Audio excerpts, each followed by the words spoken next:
Bom dia, oitavo ano, tudo bem com vocês? Bom, hoje nós vamos continuar nessa vibe aí de autobiografia, certo? E nós vamos falar um pouquinho da aldeia, da vida, como é a vida na aldeia indígena, tá? Trouxemos o livro trouxe uma autobiografia de Bino Mayura Zuit, uma coisa assim, tá? Essa pessoinha, né? Ele é um autor até novo, né? E o Bino, na autobiografia dele, ele conta, né? Ele traz um relato da vida dele, né? O início da vida dele, né? Os pais dele eram pesquisadores e missionários, né? E logo antes dele nascer, né? Eles se mudaram para uma aldeia indígena no Acre. A aldeia Maronauá, né? E viveu com o povo Kulina, né? Ele viveu com o povo Kulina até os 5 anos de idade, tá? E o seu relato autobiográfico, né, foi feito para o Museu da Pessoa.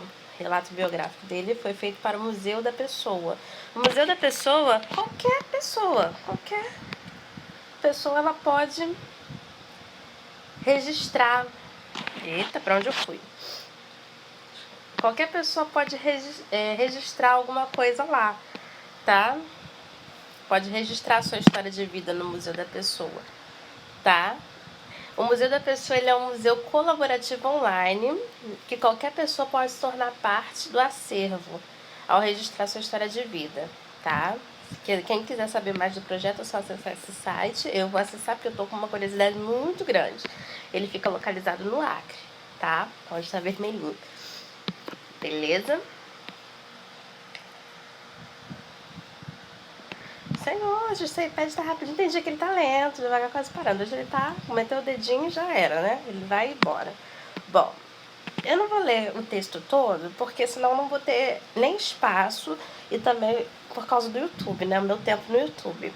Bom, o saber indígena, e nesse relato dele, ele vai contar, né, como foi a infância dele, né? Viajando, né, devido ao serviço, o trabalho dos pais, né, como pesquisadores e missionários, e também, né, como é a relação dele com os pais e a irmã, tá? O saber indígena na aldeia Maronauá. Bom, no primeiro parágrafo, né, ele começa contando como que é as casas, né, quanto mediam, como é que era o terreno, né, no caso o terreiro, né, a mata, como que era, como que eles dormiam, os bichos, né, que tinham, os tipos de comida, como que era a caça, né, artesanatos, arco e flecha, né, os vasos que eles faziam, enfim. Já no segundo parágrafo, ele já conta como que era dividida as tarefas nessa aldeia indígena, né? Ele até fala, nascia o sol, levantávamos e cada um começava a fazer alguma coisa, tá? A tarefa era dividida entre homens e mulheres. Os homens faziam serviços mais pesados, né? Preparava a terra, caçava, derrubava a árvore, fazia queimadas. As mulheres já faziam colheita, a comida, teciam redes, faziam vasilhames e artesanatos. As crianças, elas podiam fazer de tudo um pouco. Se a criança cismar, hoje eu vou caçar com meu pai. Beleza, vai dar fé. Criança cismar, hoje eu quero fazer artesanato. Enfim, as crianças eram livres, tá? E também as crianças lidavam com facão. Você pensa numa criança lidando com facão. Penso nos meus filhos com facão, né? Não dá certo. Arco e flecha. Ajudavam a fazer comida, brincavam nos rios. Bom, os curumins, né? Como é chamado as crianças nas aldeias indígenas. Tinha muita liberdade na infância. Já no terceiro parágrafo, ele conta, né, a vida dos pais dele, né, que os pais dele sempre viajavam muito, eram missionários e pesquisadores, e ele fala, né, pelas cidades por onde ele passou, tá?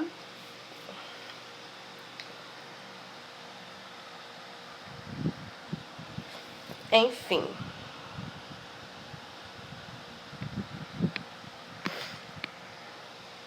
Já nos 2 últimos parágrafos, no 4º e 5º parágrafo, ele fala um pouco da cidade onde eles passaram, e no finalzinho do 4º parágrafo, ele já veio falando, né, como que surgiu a paixão dele pelos livros, né? O pai dele, ele era editor, né, revisor, né, de publicações, né, de uma revista chamada Amigos das Crianças.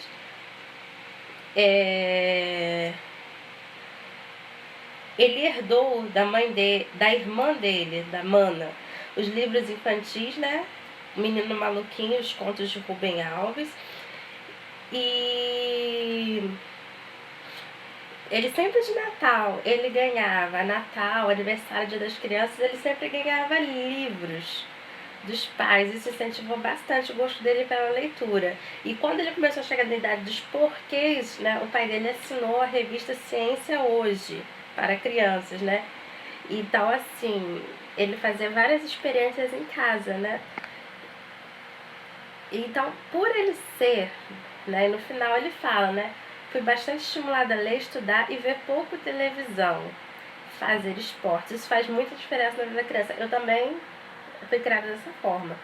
Infelizmente, as crianças de hoje em dia têm um boom muito grande na questão de tablets, livros, iPad, televisão, computadores, videogames, celulares, e as crianças hoje em dia não querem saber da leitura, né? Então, estamos, assim, formando leitores muito fracos. Os meus filhos, eles não têm o mesmo gosto pela leitura que eu tinha quando era criança, infelizmente. Eu pegava para ler por livre e espontânea vontade. Eles pegam para ler por livre e espontânea pressão. Gente, eu vi um livro, até hoje, eu vejo um livro, eu quero. Entendeu? Eu quero pegar para ler, eu sou muito curiosa. Mas essa curiosidade não é de todos os professores de português, não, tá? Eu já trabalhei com professores de português, eu conheço professores de português que detestam ler, tá? Eu trabalhava com uma, ela era muito engraçada, ela era professora de português e inglês lá em São Pedro. Ela me pedia, ela era bem mais velha do que eu, tinha idade até mesmo para ser minha professora, estava quase se aposentando, e ela me pedia indicações de livros. Ela chegava para mim, você pode me indicar um livro? Aí tinha uma biblioteca maravilhosa na escola onde eu trabalhava em São Pedro, eu levava ela lá e mostrava os livros, né, que eu gostava de ler e dava pra ela. Aí no outro dia eu chegava na escola, perguntava, né, você leu? Não, tava muito grosso, troquei por mais fino. Enfim. Então, assim, no finalzinho ele conta, né, como que ele teve essa relação pelos livros, né? E isso ajudou ele a ser uma criança comunicativa, sociável, fácil de fazer amizade. E a família dele falava sobre tudo na mesa do jantar. Ou seja, ele se tornou uma pessoa crítica, tá? Em relação às injustiças e preconceitos. Isso também é muito importante, tá? Às vezes a gente vê uma criança e você fica... aquele papinho de criança, mas a criança, se ela for estimulada desde cedo a pensar, ela vai ter um raciocínio crítico sobre a vida. Teve uma amiga da minha mãe que veio aqui em casa uma vez, ela falou, eu gosto do jeito que vocês conversam, eu tenho uma filha de 3 anos, na frente dela, que vocês não ficam aquela linguagem de criança, bobinha, vocês falam com ela como se vocês estivessem falando entre vocês chamam ela para participar da conversa, vocês fazem pergunta para ela como se ela fosse uma criança, um adulto, né, um adulto entre aspas, né, mas assim, a gente não fica naquela linguagem infantilizada. Mas porque a criança, ela só vai evoluir no vocabulário se a gente utilizar esse vocabulário, né? Se nós utilizarmos esse vocabulário, o vocabulário correto. Eu tinha uma amiga que ela dava aula pra criança, ela ficava cheia de lenga-lenga, fazia uma voz espanhosa. Eu, para com isso. Tá falando com a criança, tá falando com o retardado, eu falava bem assim com ela. Ela, mas é meu jeitinho, sabe? A professora de educação infantil, eu falei, mas para. Pelo amor de Deus, tá me dando nervoso. Enfim, né? Mas ela era maravilhosa também, mas até hoje ela tem essa vozinha, né? Muito engraçada. Bom, vamos lá. Características do gênero, tá? Eu vou virar o iPad aqui um pouquinho pra gente poder fazer essa atividade. Vou explicar pra vocês o passo a passo. Página 32. Essas perguntas da página 32 é muito fácil, tá? Nos primeiros parágrafos do texto, Bindo Mayuirá, descreve aspectos da vida na aldeia Maranauá. Enfim, da letra A até a letra F, são perguntas em relação à aldeia dos 2 primeiros parágrafos. É muito fácil. Eu até enfatizei isso na hora da leitura do texto. Tá? Quem eram os pais de Binô? Quem eram eles, né? Profissão. Falei sobre isso também. De brincadeiras na aldeia descrita pelo narrador. Qual a pessoa do discurso é predominante no relato? Bom, a pessoa predominante no relato, apesar de ser um relato autobiográfico dele falando dele, ele utilizou o termo muito nós, porque ele conta de como ele e a família dele, né, fez essas viagens, viveu durante esse período na aldeia indígena, tá? Qual o tempo verbal é predominante no relato? Por quê? O tempo verbal predominante no relato é pretérito imperfeito. Por que o pretérito imperfeito? Porque é algo que ocorreu no passado, porém que deu uma continuidade, algo que está no processo até hoje, certo? Porque ele sempre foi um leitor voraz, mas até hoje ele é um leitor voraz. Então, assim, é algo que veio predominando na vida dele ao longo desses anos. Transcreva os trechos em que Binô expressa suas percepções e características individuais. Bom, as percepções são os gostos dele, tá? 7. Bino conta fatos e hábitos da infância que influenciaram diretamente da sua vida adulta. Que fatos e hábitos são esses? Questão da leitura, tal.